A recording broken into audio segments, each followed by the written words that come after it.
everyone, welcome once again to your own YouTube channel Kamal academic coach. दोस्तों, आप सभी के शानदार रिस्पांस को देखते हुए हमारे टीचर्स का मनोबल बहुत ऊपर हो चुका है और जो आपके बच्चों की परफॉर्मेंस थी उसके बेस पे हमें दोबारा बहुत सारे कॉल्स और मैसेजेस मिल रहे थे कि और वीडियोस बनाइए बच्चों के लिए, क्योंकि उनकी परफॉर्मेंस बहुत अच्छी है। तो उसको देखते हुए हमारे टीचर्स बहुत बहुत बहुत एनकरेज फील कर रहे हैं और वो आपके लिए नेक्स्ट सेमेस्टर में भी वीडियोस आज से बनाना उन्होंने शुरू कर दिया है। तो देखिए आज बच्चे हमारे क्या सीखने वाले हैं, आइए।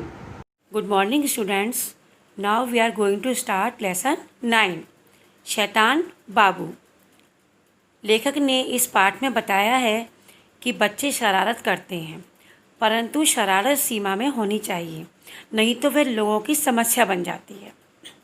लालू जो बचपन से बहुत शरारती था, वह अपनी माँ को भी डराता था, रबड़ का सांप लेकर डराता था। वह गिर भी गई थी, उनके पैर में मोच भी आ गई थी, लेकिन उसकी शैतानियाँ कम नहीं हुई। इस शैतानी से उसकी माँ भी तंग आ गई थी, तो उसने सोचा कि एक मास्टर रख लूँ जिससे कि सुबह शाम तक ये पढ़ेगा तो ठीक रहेगा। पिताजी बोले, मेरे लिए मास्टर नहीं रखा गया था तो भी मैं सफल वकील बना।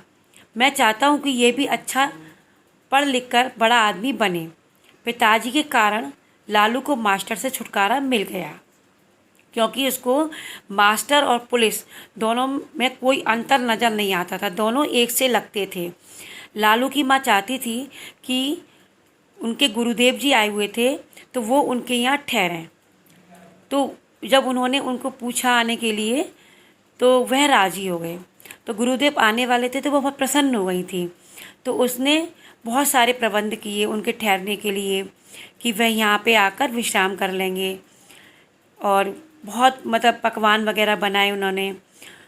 तो थके हारे गुरुदेव ये सोने चले गए तो उनके पेट पर ठंडे पानी की बूंदें गिरने लगी, तो उनकी नींद खुल गई। तो उन्होंने सोचा कि नंदरानी के मकान में तो इतनी बड़ी धूप आती है, तो हो सकता है धूप के कारण वो छत फट गई होगी, बिस्तर भीग गया होगा। बिस्तर भीग गया, पूरी रात परेशान रहे। बाहर आए तो मच्छरों ने धावा बोल दिया। जब सुबह हुई तो नंदरानी ने गुरुदेव को अपने कमरे में नहीं देखा, तो उनको बड़ा आश्चर्य हुआ कि गुरुदेव जी कहाँ चले गए। तब उन्होंने देखा कि गुरुदेव एक कोने में बैठे हुए थे। तो वे हैरान होकर पूछने लगी, गुरुदेव जी आप यहाँ कैसे बैठे हुए हैं? तो गुरुदेव जी ने अपनी आप बीती सुना दी जो उनके साथ में रात में घटित हुई थी। तब नंदरानी को बहुत गुस्सा आया। उसने देखा कि उनके कमरे के ऊपर कुंडी में बर्फ़ का टुकड़ा बना था, जो उनके ऊपर पानी गिर रहा था, वो एक बर्फ़ के टुकड़े से टपक टपक के उन पर गिर रहा था, और उनका बिस्तर भी गीला हो गया था। उनको यह शरारत बहुत बुरी लगी और वो बहुत क्रोधित हुई और उन्हें बहुत गुस्सा आया। तो उन्होंने तभी ये सोचा कि मैं इस लालू को अपने घर से बाहर निकाल दूँगी, और ये उन्होंने निश्चय कर लिया। लेकिन उससे पहले जब वो घर से उसको निकालती, वो स्वयं ही घर छोड़कर अपनी मौसी के घर चला गया।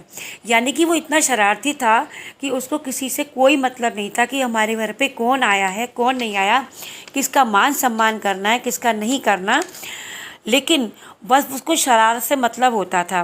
तो शरारत करते हैं बच्चे, लेकिन शरारत जब सीमा से ऊपर हो जाती है तो वो शरारत नहीं होती है।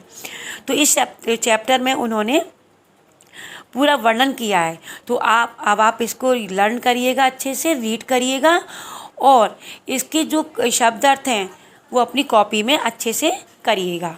ओके।